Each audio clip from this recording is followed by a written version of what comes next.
The Federal Executive Council has revised the 2020 budget from 10.594 trillion naira signed into law by President Buhari to 10.523 trillion naira. Federal Executive Council also approved the amendment of the medium-term expenditure framework (MTEF) for 2020 to 2022.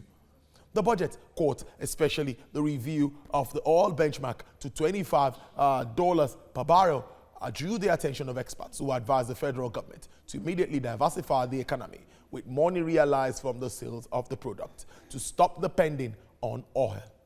The Minister of Finance, Budget and National Planning, Zainab Ahmed, disclosed that the council approved the recommendation with key parameters, including the price of crude oil, which was pegged at $25 per barrel, crude oil production at 1.94 million barrels per day, and an exchange rate of 360 naira to a dollar.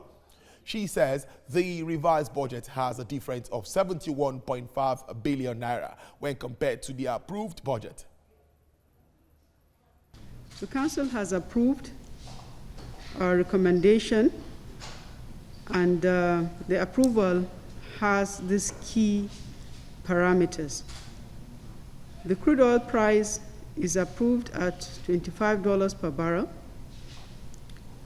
Crude oil production is approved at 1.94 million barrels per day, and then an exchange rate of 360 naira to $1. The revised budget is now in the total sum of 10.523 trillion, a difference of just about 71.5 billion when compared to the approved budget. This is because as we cut down the size of the budget, we also had to bring in new expenditure that were previously not budgeted to enable us adequately respond to the COVID-19 pandemic. I have the Chief Executive Officer of Cowrie Assets Limited, Mr. Johnson Chukwu. He joins me via Skype from Lagos Island, and I also have via Skype the Head of Research at United Capital, Mr. Wale Olusi. Thank you, gentlemen, for joining us on the show. Let me start with you, Mr. Johnson Chukwu. 10.59 to 10.52. In straight terms, how realistic do you see this? Thank you, Tolu, for having me. One of my concerns is that the revenue projections still look very optimistic. If you look at the revised medium-term expenditure framework and the budget 2020 that was discussed yesterday at FEC, you observe that government had projected a revenue of about 5.15 trillion naira. And I think that may be too optimistic given the current economic environment. Beyond the fact that oil price may find it difficult to average $25 per barrel, they have also budgeted 1.94 million barrels per day. In the first place, that's beyond the OPEC agreed production quota for Nigeria. And even if you add condensate, then it will be difficult to achieve a 1.94 million barrels per day. Added to the fact that the market is saturated, storage capacities in the world have been exhausted. So it will take some time for demand to improve to the point that you can sell your production. So I also believe that a lot of wells may be shut in. Production may be difficult at 1.94 million barrels. So in terms of projected volume of crude, I think that may be too optimistic. And then if you look at the other revenue heads, you will also observe that once you are not earning enough corporate earnings, you will find it difficult to meet your import bills, and therefore, again, the consumption level in the world will decline as a result of increased level of unemployment, lower level of economic activities. So if you look at the revenue coming from imports and excise duties, it's going to come down. Revenue coming from independent sources like the Nigerian Maritime Authority, Nigerian Ports Authority are also going to come down. So I think a projected revenue of 5.15 trillion naira is a bit optimistic. So that's where the problem will be coming from.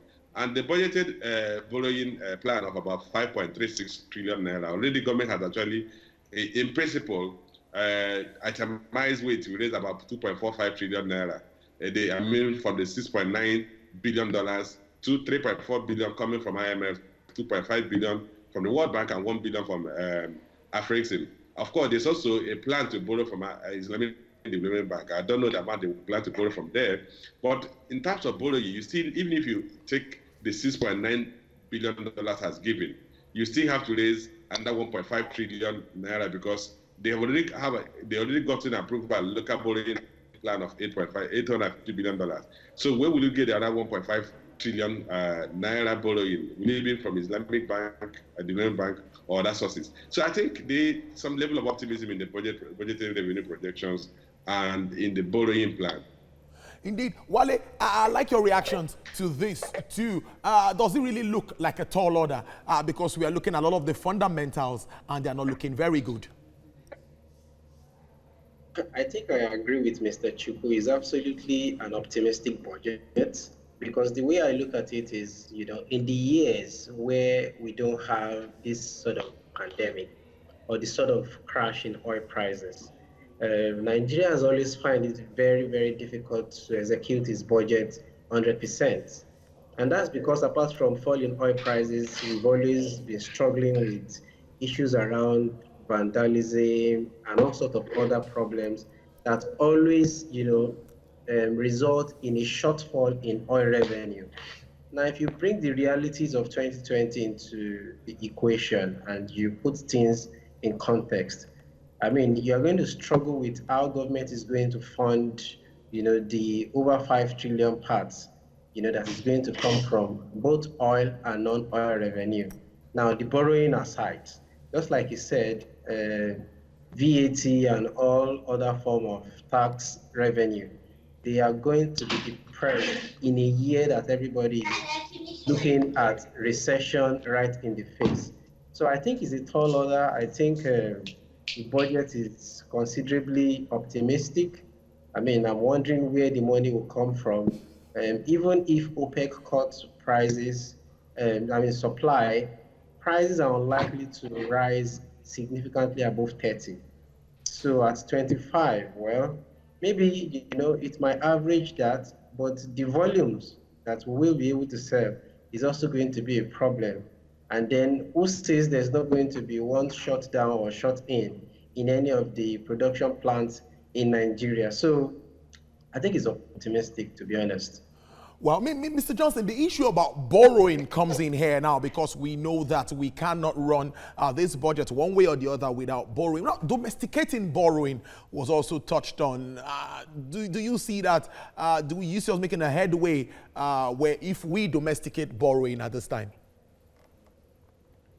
Like I mentioned earlier, the government had already projected a bill which has been approved by the National Assembly to borrow 850 billion naira from the local market or domestic market. The key challenge is that there's a limit to what the government can actually access from the domestic market. Otherwise, you crowd the private sector. When the government comes aggressively to borrow from the domestic market, you bid up the cost of funds or the cost of borrowing, and then the private sector will be at a period when the economy is shrinking. The private sector will find it difficult to access funding. But aside from that, the government borrowing from the local market is also more expensive. Of course, the government say that they are borrowing, international borrowing or external borrowing are going to be concessionary loans. So if you want to borrow from the domestic economy, you will realize that your cost of borrowing will be higher. And if you look at our cost of servicing debt vis-a-vis our revenue, it's approaching 80 to 90%. So additional borrowing will mean that entire government revenue will be spent on servicing debt. So we have to recognize those factors. And I think the challenge they have is that how do they adjust the recurrent expenditure budget? I mean, the Minister of Finance did say that while they were cutting down some expenditures, that they also had to include new expenditure heads as a result of the COVID pandemic. And sometimes, if you look at the budget, the revised budget that was sent to the National Assembly earlier, they say they kept the provision of 3 trillion naira for personnel costs constant. They did adjust it. The original budget had a provision of about 1.7 trillion naira for overhead of the government, and they have done minimal adjustment to those areas. So those are the elephants in the room that they need to touch. But the key thing is that if you continue to run the current bureaucracy that you have it, the government will struggle to meet its obligations to the critical sector of the economy, particularly on infrastructure development. And if you look at the budget, because we don't have the detailed budget adjustment that was presented yesterday, but if you look at the adjustment they did and sent to the National Assembly earlier, you saw that the major cut were in capital expenditure. And so borrowing as it stands today, it looks like the only way out, but it has its own cost. Again, I want to point out one factor. The IMF $3.4 billion is only for a maximum tenure of 3 to 5 years. So even if you take the extreme timeline of 5 years, you need to be sure that your revenue would have grown strong and your cash flow will be strong enough for you to pay back $3.4 billion in 5 years, which I think at current levels of revenues, Nigeria is going to struggle to achieve. So we are maxing out, we're maxing up at times when in terms of borrowing. In terms of debt service to revenue, we're almost at the limit. So I don't think Nigeria has the headroom to aggressively continue to borrow. Indeed. Wale, let me throw it to you now. A lot of figures have been out talking about how well or how the economy will shrink, even globally. IMF has come out with figures, World Bank has come out with figures, and government is projecting, thinking that this economy could shrink by about 3.4% this year. How realistic is that to you? I mean, I think it's almost not a difficult thing to project. If you take Q2, if you take the month of March, for example, for about 5 weeks, the economies of Lagos, Ogun State, and Abuja, they were on total lockdown. The bulk of activities in the informal sector were completely at the standstill. Now, if Nigeria is doing the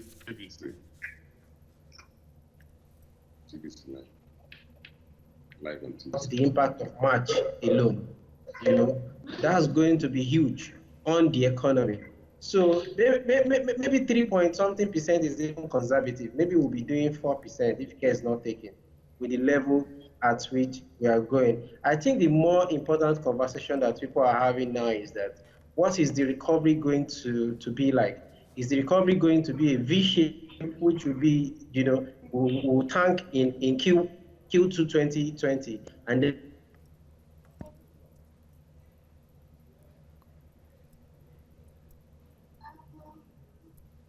all right, there we apologize. There network issues. And Mr. Johnson, if you can hear me.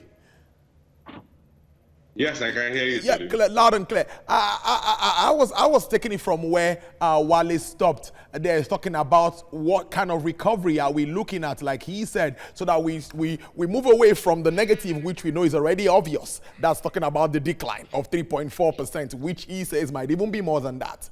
So if you look at that, what do you see about recovery? What kind of recovery are you projecting, or are you, as we move on in 2020 to 2021? So the rate at which we will recover out of this likely economic recession will depend on the policy choices of the government. Economies do not just react to nothing. They have to respond to appropriate policies. So if the government comes with the appropriate policies, we should be pushing for a V-shaped recovery. So a temporary recession and then a recovery immediately, just like we had in 2016, where the economy contracted by 1.58% in 2016 and recovered by 0.82% in 2017. That's the kind of recovery one would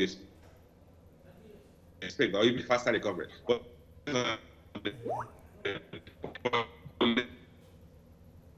choices that